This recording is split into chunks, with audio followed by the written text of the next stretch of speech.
여러분의 꿈은 무엇입니까? 여러분이 품고 있는 그 꿈은 무엇입니까? 하나님이 여러분 각자에게 주신 꿈은 무엇입니까? 때로 여러분의 꿈과 하나님의 꿈이 충돌하고 있지는 않습니까? 오늘 성경에서 우리는 제자들의 꿈을 만나게 됩니다. 예수님 부활하셨습니다. 승천하시기 전에 40일 동안 제자들을 만나주시고 말씀을 주셨습니다. 이제 곧 승천하실 텐데 마지막 승천하기 전에 제자들의 꿈을 확인시켜 주십니다. 너희들이 가지고 있는 꿈이 아니라 하나님이 주시는 꿈을 품어야 된다. 이스라엘 나라의 회복의 꿈이 아니라 하나님 나라의 회복의 꿈을 꿔야 된다. 주시는 말씀을 통하여 오늘 2023년을 맞이한 우리들, 나의 꿈이 무엇인가? 하나님의 꿈이 무엇인가? 내가 붙잡고 힘써야 할 하나님의 마음이 무엇인가? 다시 한번 발견하고 하나님이 기뻐하시는 삶으로 변화되는 은혜가 있기를 주님의 이름으로 기원합니다. 먼저 6절 말씀을 보겠습니다. 제가 봉독합니다. 그들이 모였을 때에 예수께 여쭈어 이르되 주께서 이스라엘 나라를 회복하심이 이때니까. 제자들이 지금 예수님께 묻는 질문입니다. 예수님의 부활을 보았습니다. 예수님 부활하셨습니다. 3년 동안 예수님과 함께 먹고 자고 말씀을 듣고 기적을 경험하면서 이분이 어떤 분인지에 대하여 제자들이 알고 있습니다. 하나님의 아들로 오셨다. 그리고 십자가에 죽으셨다. 다시금 살아나셨다. 이분은 분명히 능력 있는 분입니다. 이분만 붙잡고 있으면 모든 문제가 다 해결될 것 같습니다. 그 예수님의 능력을 보고 경험한 제자들이 예수님께 질문하는 것입니다. 주님, 이스라엘 나라 회복하는 것이 지금입니까? 여기 6절 말씀에 보면 세 가지 중요한 개념이 나오거든요. 이스라엘 나라, 회복, 그리고 이때. 여러분, 이스라엘 나라가 무엇입니까? 지금 그들이 살고 있는 나라예요. 삶의 상황이에요. 로마의 지배를 받고 있어요. 자유가 없어요. 해방되고 독립되고 싶어요. 빨리 이 속박에서 벗어나고 싶어요. 이스라엘 나라가 해방되는 것, 회복되는 것, 그들의 소망이거든요. 빨리 회복되어야 되는데 우리가 옛 다윗의 그 화려했던 왕조를 다시금 이루어야 되는데, 메시아 나라를 이루어야 되는데 그때가 지금입니까? 이때입니까? 이것이 오늘 제자들이 예수님께 던지는 질문이면서 그들 마음속에 있는 관심사예요. 꿈이에요. 여기서 우리가 한번 생각해 보십시오. 이스라엘 나라, 지금 우리의 상황입니다. 여기 회복, 우리의 회복되고자 성공하고자 하는 바람입니다. 소원입니다. 그리고 이때, 시간입니다. 여기 6절에 이때입니까? 이때라는 시간이 크로노스라는 말이거든요. 여러분 많이 들어보셨죠? 연대기적인 시간이거든요. 2022년이 지나가고 2023년을 맞이한 이 달력의 시간, 캘린더의 시간을 이때, 크로노스의 시간이라고 이야기하거든요. 여기 7절에 때와 시기는 아버지께서 자기의 권한에 두셨다. 때와 시기가 무엇입니까? 때는요, 크로노스, 연대기적인 시간이에요. 시기는 카이로스의 시간이에요. 하나님의 시간, 하나님의 결정적인 시간, 하나님의 사건으로 나타나는 시간, 구원의 시간. 이 모든 것들 너희가 바라고 있는데, 꿈꾸고 있는데, 이 모든 것들은 하나님이 자기의 권한에 두셨으니 너희가 관심 갖지 않아도 돼. 그보다 더 다른 관심을 가져야 돼. 이것이 예수님의 답변이에요. 그러니까 너희들이 지금 가지고 있는 로마 제국이 멸망하고 이스라엘 나라가 회복되고 다시금 부흥하고 다시금 이렇게 모든 나라에 뛰어난 나라로 세워지는 것 꿈꾸고 있는데 금년에 이루어집니까? 예수님 승천하시기 전에 지금 당장 이루어집니까? 이런 바람이 있는데 너희들의 관심을 바꾸어라. 너희들이 가져야 할 관심이 있다. 너희들이 꾸어야 할 꿈이 있다. 너희들이 집중해야 할 일이 있다. 이것이 오늘 제자들에게 주시는 말씀입니다. 여기서 우리가 붙들어야 할 오늘 첫 번째 메시지가 있어요. 우리가 꿈꾸고 있는 것, 세상의 꿈, 인간의 꿈, 땅의 꿈, 나의 꿈이 아니라 오늘 하나님은 예수님의 말씀을 통하여 하나님의 꿈을 꾸는 인생이 되라고 우리에게 가르쳐 주십니다. 하나님 나라가 이루어지는 꿈, 하나님의 뜻이 내 삶에 온전히 이루어지는 꿈, 그 꿈으로 너희의 꿈을 바꿔야 된다. 이것이 오늘 우리에게 주시는 메시지예요. 지금 제자들의 마음은 이렇습니다. 주변의 상황이 바뀌면 좋아질 것 같아요. 주변의 조건이 바뀌면 이 로마 제국이 무너지면 우리는 살 것 같아요. 로마 제국이 무너지면 우리는 독립할 것 같아요. 회복될 것 같아요. 상황과 주변의 여건이 바뀜으로 우리가 이렇게 잘 살고 싶습니다. 이런 마음을 가지고 있는 제자들에게 예수님이 주신 말씀은 주변의 외적인 상황이 먼저가 아니라 너희들의 내면의 중심이 바뀌는 것이 먼저라고 가르쳐 주시는 거예요. 하나님의 꿈을 꾸라는 것은 너희 마음속에 간직하고 있는 그 꿈이 하나님의 꿈과 연결되어야 한다. 하나님의 뜻과 연결되어야 한다. 하나님의 마음과 연결될 때에 너희 심령이 변화될 뿐만 아니라 너희 주변의 상황들도 하나님이 바꾸어 주시는 거야. 그것은 하나님이 이루어 주실 역사야. 그러니 하나님께 집중하라고, 세상에 집중하거나 사람들에게 집중하지 말고 하나님께 집중하라고, 이것이 오늘 제자들에게 주시는 메시지예요. 하나님의 나라가 회복된다면 내 심령이 하나님의 영 성령으로, 하나님의 말씀으로, 하나님의 뜻으로 우리의 심령이 변화된다면 우리의 주변 상황 능히 하나님께서 바꾸어 주시고 감당할 수 있는 하나님의 사람이 되는 거야. 이것이 예수님의 말씀입니다. 먼저 속사람이 바뀌는 것에 집중하라. 하나님의 꿈을 꾸는 인생으로 변화되라. 이것이 주시는 말씀이에요. 여러분, 한마디로 하나님의 비전을 품으라는 거예요. 꿈이 있는 사람과 꿈이 없는 사람은 여러분 삶의 확연히 다릅니다. 어려움을 만날 때 꿈이 있는 사람은 그 꿈을 붙잡고 이겨나가죠. 꿈이 없는 사람은 절망하고 주저앉는 때에 꿈이 있는 것이 중요해요. 근데 어떤 꿈을 꾸느냐, 그게 더 중요하다는 거예요. 하나님이 주시는 꿈을 품고 이 세상 사람들 누구나 잘 먹고 잘 살고 부자가 되고 건강하고 오래 사는 그런 세상의 꿈, 땅의 꿈이 아니라 하나님의 온전하신 뜻, 영혼이 구원받고 하나님의 뜻이 이루어지고 이 땅에 하나님의 뜻, 하나님의 복음이 열매로 나타나는 그 꿈을 품고 사는 인생이 되어야 하나님이 기뻐하시는 믿음의 인생이 되는 것이라고.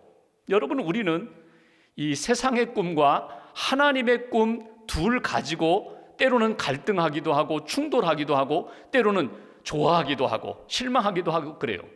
여러분, 하나님이 주시는 꿈을 우리는 비전이라고 이야기합니다. 하나님이 주시는 꿈, 사람이 만드는 꿈, 내가 만드는 꿈을 우리는 야망이라고 이야기합니다. 여러분, 비슷한 것 같아요. 현상은 비슷한 것 같아요. 잘 살고 싶어 합니다. 영향력 있는 삶을 살고 싶어 합니다. 다른 사람들 도와주고 싶어요. 다른 사람들로부터 칭찬받고 박수받고 싶어요. 현상은 비슷한 것 같은데 출발점이 달라요. 하나님이 주시는 꿈은 하나님으로부터 시작됩니다. 그리고 목적도 하나님의 영광으로 지향하게 됩니다. 바라보게 돼요. 중심도 언제나 하나님의 뜻, 하나님의 말씀이 중심이 돼요. 그런데 야망은 출발점이 나로부터 시작됩니다. 목적은 내 영광, 내 성공, 거기에 목적이 있습니다. 그리고 중간의 중심은 언제나 나예요. 다른 사람도 아니에요. 이 모든 것은 나예요. 나 중심적으로 추진하고 이루어지고자 하는 그 꿈이 야망이라는 거예요. 오늘 제자들에게 주시는 말씀, 저와 여러분들에게 주시는 말씀은 너희의 그 인간적인 꿈, 세상적인 꿈이 아니라 하나님의 비전을 붙잡으라는 거예요. 하나님이 너에게 주신 그 비전을 붙잡고 사는 인생이 될 때에 너희의 주변 상황이 어떻게 변하든지 그것은 하나님이 이루어 주실 역사고 하나님의 권한에 있는 것이고 하나님의 때에 하나님의 방법으로 너희에게 채워주시리라, 이루어 주시리라. 하나님의 꿈을 꾸는 인생으로 다시 한번 너희의 인생의 방향을 조정하라. 이것이 오늘 제자들에게 우리에게 주시는 첫 번째 메시지입니다. 그렇다면 두 번째로 우리가 어떻게 하나님의 꿈을 꿀 수 있을까? 어떻게 우리가 하나님의 꿈을 이루어 갈 수 있을까? 본문 8절 말씀 보실까요? 8절 한 절을 같이 봉독하겠습니다. 오직 성령이 너희에게 임하시면 너희가 권능을 받고 예루살렘과 온 유대와 사마리아와 땅끝까지 이르러 내 증인이 되리라 하시니라. 아멘. 예수님의 유언과 같은 말씀이에요. 마지막 명령이에요. 여기 보시면 8절 제일 먼저 주목할 것은 오직 성령이 너희에게 임하시면, 이 말씀입니다. 성령이 임하면 하나님의 꿈을 꾸기 시작할 수 있다는 거예요. 성령이 임하면 하나님의 뜻을 깨달을 수 있다는 거예요. 성령이 임하면 너희가 하나님의 사람답게, 성령의 사람답게, 믿음의 사람답게 하나님의 꿈을 품고 사는 인생이 될 수 있다고. 여러분, 성령이 임한다는 이 표현은 지금 예수님이 처음 하신 말씀이 아니에요. 구약에서부터 하나님이 믿음의 사람 선지자들에게 계속해서 너희 안에 새 영을 부어주리라, 너희 안에 하나님의 영이 임하면 너희 인생은 달라진다라는 말씀을 여러 차례 주셨거든요.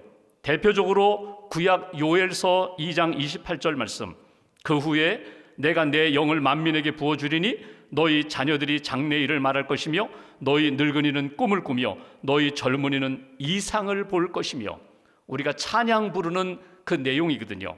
자녀들은 예언할 것이요 청년들은 환상을 보고 아비들은 꿈을 꾸리라.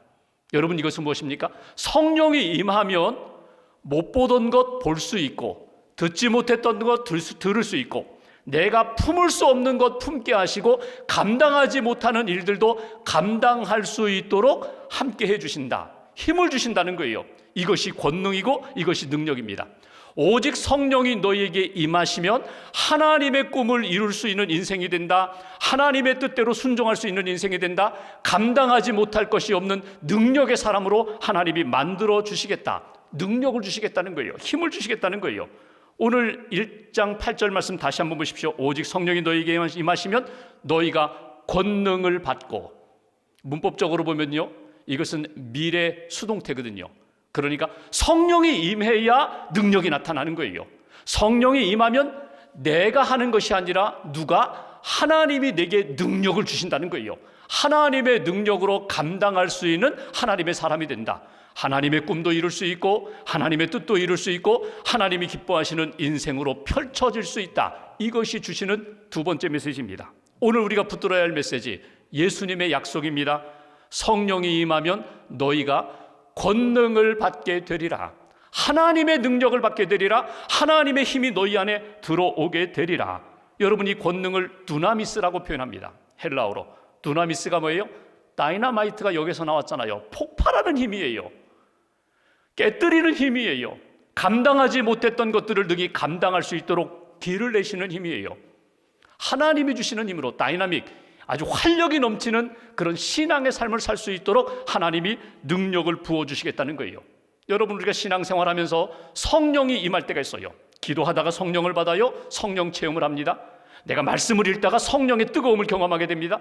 내가 봉사하고 복음을 전하고 그리고 구제하고 선교하다가 성령님의 임재하심을 느낄 때가 있어요. 그러면 내가 설명은 잘 못하지만, 이해는 잘 되지 않지만 분명히 내 안에 어떤 에너지가 들어오거든요. 힘이 생기거든요. 그것을 경험할 때에 이 경험 자체, 이 능력 자체로만 경험되는 것이 아니라 이것이 반드시 무엇과 연결되는가 하면 주의 일을 감당할 수 있는 힘으로 연결된다는 거예요. 기도하다가 방언을 받았어요. 기도하다가 은혜를 받았어요. 기도하다가 치유함을 받았어요. 그러면 아이고 이제 건강해졌으니 끝났다. 그것이 아니라 하나님이 회복해 주셨으니 남은 생애를 건강하게 주의 일에 힘쓰겠습니다. 하나님의 뜻을 이루고 하나님이 기뻐하시는 꿈을 이루는 인생으로 하나님이 이끌어 주신다는 거예요. 성령이 내게 임하고 하나님의 권능이 임하면 내 삶에 내가 만들지 못했던 힘이 생깁니다. 변화를 이룰 수가 있습니다. 크게 내 안에 성령의 권능은 두 가지의 큰 능력과 변화로 나타나요. 하나는 나 자신을 이길 수 있는 힘으로 나타납니다. 전에는요, 내가 할 수 있는 것 요것만 했어요. 성령이 임하고 능력이 임하면요, 전에는 못합니다, 그쪽까지 못 갑니다, 거기까지는 안 됩니다 했던 것들, 그 모든 경계선을 뛰어넘을 수 있는 사람이 된다는 거예요. 새벽에 일어나 기도한다? 나에게는 그런 일 없어요. 그런데 성령이 임하고 기도의 능력이 임하고 성령이 나를 붙들어 주시니까 새벽에 등이 일어나서 기도의 사람으로 살 수 있어요. 나는 거기 못 갑니다, 나는 선교 현장 못 갑니다, 그랬던 사람이 성령을 받고 은혜를 받고 능력을 받으면요, 땅끝까지 주의 복음 증거하는 일에 헌신하며 참여하는 사람이 된다는 거예요.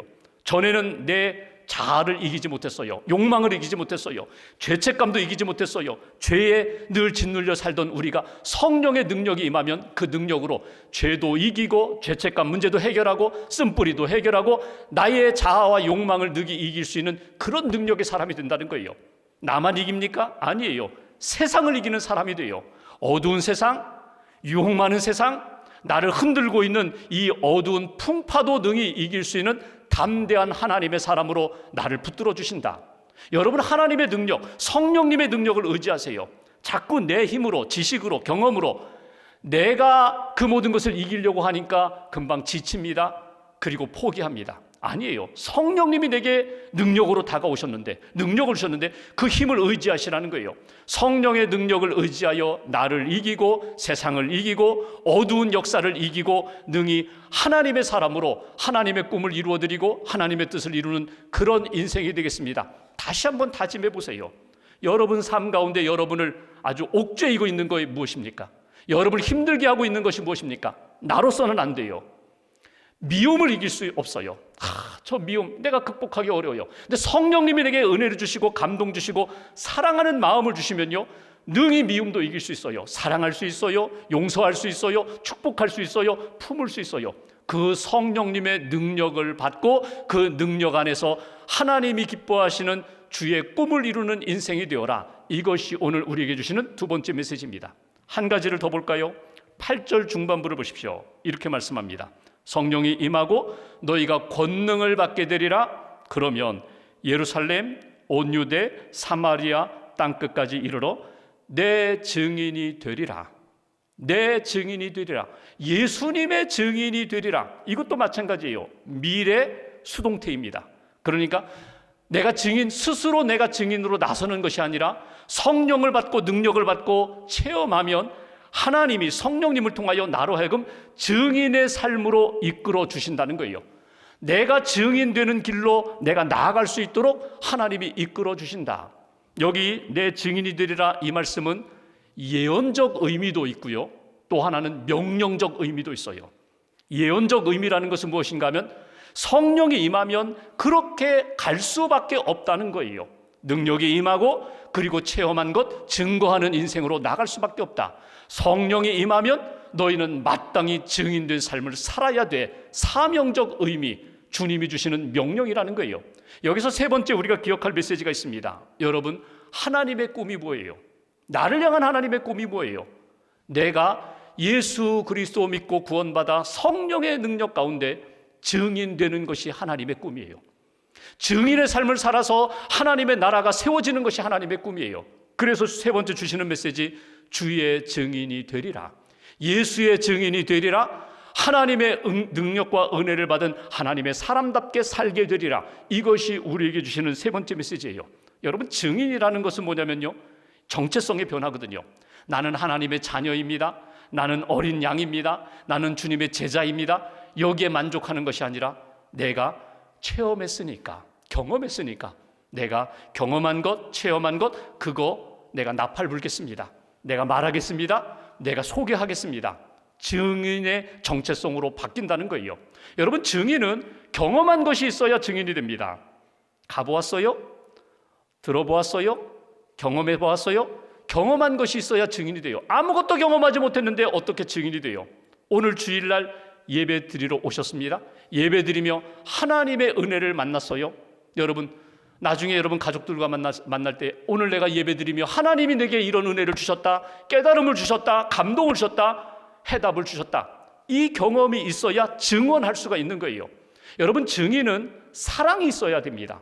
나에게 그 은혜와 경험을 주신 그분을 사랑해야 되고, 내가 지금 증언하고자 하는 그 대상에 대한 사랑하는 마음이 있어야 그 말을 하는 거예요. 사랑하는 마음이 없으면 안 해요.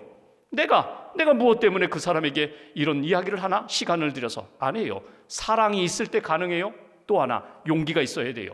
희생하면서 내가 손해보더라도 이것은 꼭 전해주어야지, 이것이 필요하니까, 이것이 귀하니까, 그런 헌신, 용기가 있고 헌신하는 마음이 있을 때 증언자가 되는 거예요. 여러분, 증인이라는 이 말이 마르투스라는 말입니다. 마르투스라는 말이 나중에 영어 마터, 순교자가 되거든요. 그러니까 증인은 목숨보다 더 중요한 것이 이 사실이에요.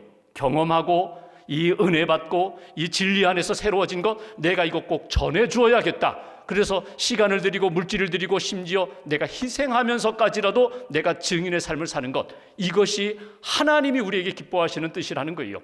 성령이 임하면 너희가 권능을 받게 되리라. 성령이 임하고 권능을 받으면 너희가 나의 증인이 되게 될 거야. 이거는 자동적으로 이루어지는 거야. 성령님만 의지하고 성령님만 붙잡으면 너희가 당연히 증인되는 거야. 누구에게 증인된다고요? 오늘 성경은 이렇게 말씀합니다. 예루살렘, 온 유대, 사마리아 땅끝에 있는 사람들까지. 여러분, 이건 지역적 확장성도 의미하지만 예루살렘에 있는 사람들, 우리 가족입니다. 부모님, 자녀들, 형제, 유대, 우리 마을에 있는 사람들, 내가 늘 만나는 사람들, 지역 사람들, 강원도 춘천에 있는 사람들, 일터에서, 교회에서, 이웃과의 만남 속에서 사는 사람들, 사마리아 사람들, 부담스러운 사람들이에요. 껄끄러운 사람들이에요. 사이가 안 좋은 사람이에요. 땅끝 내 목숨을 위태롭게 하는 적대적 관계에 있는 사람일지라도 예수 그리스도의 복음을 믿고 성령이 내게 임하면 나는 그들에게 나아가 증언자로 설 수 있다. 이것이 오늘 주시는 약속입니다. 나는 못해요. 나는 약해요. 나는 부족한데 성령의 능력이 내게 임하면 너희가 능력 안에서 증언자가 될 거야. 이것이 오늘 주님이 우리에게 약속하신 말씀입니다. 오스 기니스라는 분이 있어요. 책을 많이 쓰신 분입니다. 소명이라는 책으로, 콜링이라는 책으로 유명한 분인데, 이분은 기독교 변증가예요. 연설가예요. 이분이 젊은 시절에는 목사가 되는 것이 꿈이었거든요. 그래서 대학원 다닐 때 교회에서 풀타임으로 아침부터 저녁까지 계속해서 주님의 일을 했습니다. 어느 날 주유소에 가서 이렇게 기름을 넣고 그 주유소에서 일하는 분하고 함께 이런저런 대화를 나눴어요. 하나님에 대해서, 교회에 대해서, 예수님에 대해서.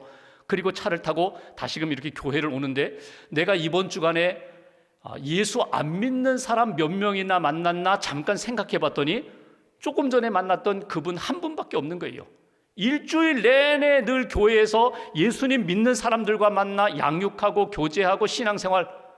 하나님이 내게 주신 꿈은 목사가 되어서 예수님의 복음을 전하고 구원하는 일에 내가 쓰임받고 싶은 게 내 꿈인데, 내가 목사가 되면 내가 평생 예수 안 믿는 사람 만나기가 어렵겠다. 그래서 목사 되는 길을 포기했습니다.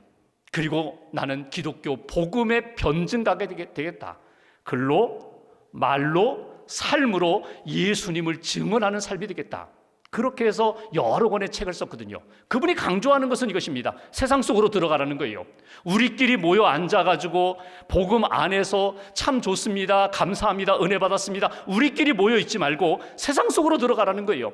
아직도 예수님을 모르는 사람들에게 내 말로 예수님을 소개하고, 내 삶으로 예수님을 소개하고, 글로 소개하고, 마지막에는요, 나의 죽음으로 예수님을 소개하는 거예요. 내가 이렇게 죽지만 나는 천국에 갑니다, 영생을 얻었습니다. 내 삶으로 복음을 증언하는 증인의 삶을 살아야 하나님이 기뻐하시는 믿음의 인생이 되는 거라고. 여러분, 지난 한 주간 동안 몇 사람에게 예수님을 소개해 보셨어요? 한번 정직하게 돌아보세요. 부끄러울 때가 많거든요. 예수님을 믿으면서도 안 믿는 사람처럼 살 때가 많거든요. 증인이 된다는 것은 무엇입니까? 내가 예수님을 영접하고 성령님이 내 안에 계시면 성령님이 주시는 마음을 따라서 예수님 믿으세요, 교회 가세요, 하나님을 믿으시면 분명히 달라집니다. 저를 보세요. 제가 이렇게 달라졌습니다. 내가 믿는 예수님, 내가 경험한 하나님의 은혜와 그 놀라운 역사에 대한 체험을 간증할 수밖에 없다는 거예요. 그런 인생이 되는 것, 그것이 오늘 제자들에게 주신 예수님의 마음이고, 이 꿈을 꾸어라. 하나님 나라의 꿈은 바로 이 꿈이라고 오늘 우리에게 가르쳐 주시는 것입니다. 사도행전을 쭉 읽어가다 보면은 베드로의 아예 습관처럼 하는 이야기가 있어요. 사도행전 2장 32절에 보면은 이 예수를 하나님이 살리신지라 우리가 다 증인이로다. 이 이야기를 수도 없이 반복해서 많이 해요. 베드로가 우리는 이 일의 증인이로다, 우리는 증인이로다, 우리는 증인이로다.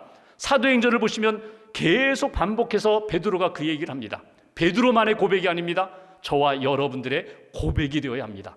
우리는 예수의 증인이로다, 우리는 복음의 증인이로다, 우리는 하나님 나라의 증인이로다.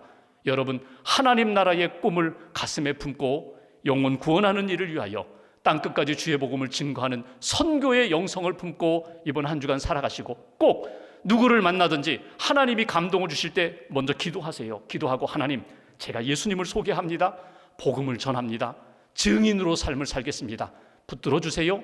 저 영혼도 붙들어 주시고 구원해 주세요. 기도하시면서 증인의 삶을 살아가는 복된 한 주간 되시기를 주님의 이름으로 기원합니다.